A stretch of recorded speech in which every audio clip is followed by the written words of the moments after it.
Treatment of income from को own property section 26।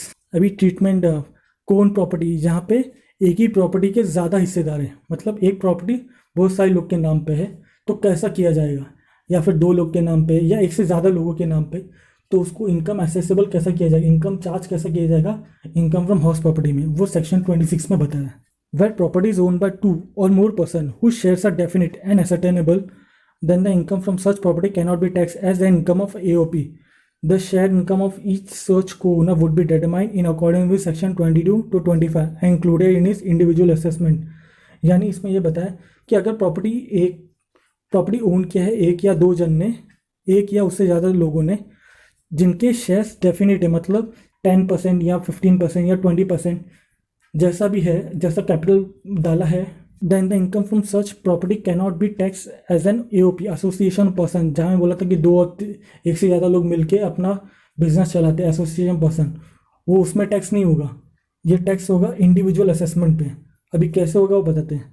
Where the house property owned by co-owner is self-occupied by each of the co-owner, the annual value of the property of each co-owner will be nil and each co-owner shall be entitled to a deduction of 30,000 or 2 lakh as the case may be under section 24B on account of interest of borrowed capital। अभी सभी को-ओनर अपने property को self occupied मानते हैं, तो सभी का annual value नील होगा, सभी को-ओनर का एनुअल वैल्यू नील होगा एंड ईच को-ओनर को एंटाइटल होगा डिडक्शन का 30,000 और 2 लाख का each co-owner। However, the aggregate deduction of interest to each co-owner in respect of interest payable on loan taken for co-owned house property and interest, if any, payable on loan taken for another self-occupied property owned by him cannot exceed 30,000 2 lakh as the case may be। वही अगर एक को-ओनर के पास एक और property है तो maximum दो प्रॉपर्टी में भी 30,000 2 लाख ही होगा, वही जो हमने स्टार्टिंग में सीखा था। तो समरी क्या है, सेल्फ ऑक्यूपाइड प्रॉपर्टी और लेटर प्रॉपर्टी में दोनों में बताएं। सेल्फ ऑक्यूपाइड प्रॉपर्टी में देखते हैं, the annual value of property of each co-owner would be nil and each co-owner shall be entitled to a deduction of 30,000 और 2 lakh as the case may be on account of interest on borrowed capital। However, if the co-owner owns another self-occupied unoccupied property, the aggregate interest from the co-owned property and other self-occupied property cannot exceed 30,000 2 lakh। अगर एक को-ओनर के पास एक और self occupied property है तो दोनों property पे मैक्सिमम 30,000 और 2 लाख ही मिल सकेगा। अब लेटर प्रॉपर्टी के बारे में देखते हैं। If the income from this such property shall be computed as if the property is owned by one owner and thereafter the incomes of computed shall be apportioned among each co-owner as per the specific share। मतलब अगर दो को-ओनर है, एक ही property को let out कर दिया, तो हम ये समझेंगे कि इनकम टैक्स के लिए कैलकुलेशन के लिए हम लोग ये समझेंगे कि प्रॉपर्टी को एक ही लोग ने ओन किया है। जब इसका लास्ट तक इनकम फ्रॉम हाउस प्रॉपर्टी निकलेगा तब उनके स्पेसिफिक शेयर में बांट देंगे, प्रोपोर्शनल शेयर में बांट देंगे कि इनका अगर 50% है एक कोनर का 50% है तो दोनों का 50-50 में बांट देंगे। जैसा कोई भी प्रॉपर परसेंटेज होगा उसमें इनकम फ्रॉम हाउस प्रॉपर्टी बांट देंगे। एक एग्जांपल है, Miss Aparna co-owns a residential house property in Calcutta along with her sister Miss Dimple. Miss Aparna co-owns a house property residential house property in Calcutta along with her sister Miss Dimple where her sister's family resides। Both of them have equal share in the property and the same is used by them for self-occupation। Interest is payable in respect of loan of rupees 50 lakh at 10% per annum taken on 1st April 2018 for acquisition of such property। In addition, Ms. Aparna owns a flat in Pune in which she and her parents reside। She has taken a loan of rupees 3 lakh at 12% per annum on 1st October 2018 for repairs of the flat। Compute the deduction under which would be applicable to Miss Aparna and Miss Dimple under section 24B for assessment year 2020-21।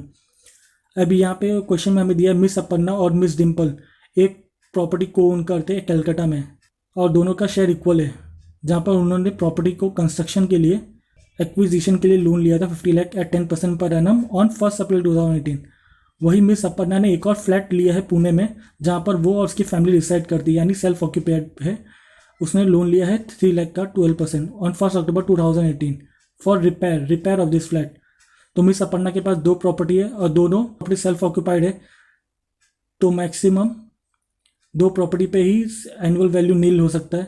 तो miss Aparna के पास दो house property है, miss Dimple के पास एक house property है। Computation of deduction under section 24B available to miss Aparna for assessment year 2020-2021।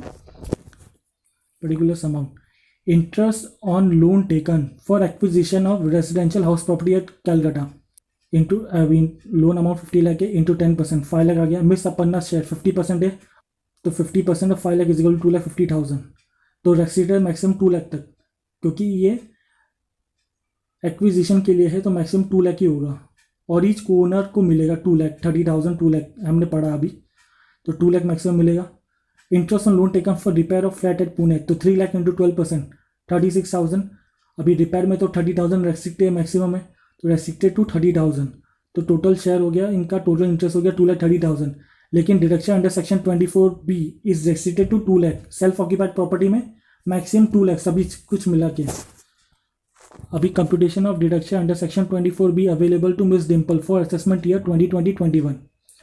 Interest on loan taken for acquisition of residential house property at Calcutta 50 lakh into 10% is equal to 5 lakh. Miss Dimple share क्या है इसमें से 50%, तो 2,50,000, लेकिन restricted है 2 लाख तक क्योंकि सेल्फ ऑक्यूपाइड प्रॉपर्टी है जहाँ पे एनुअल वैल्यू नील है। Deduction under section 24B 2 lakh. अभी डीम्ड ओनरशिप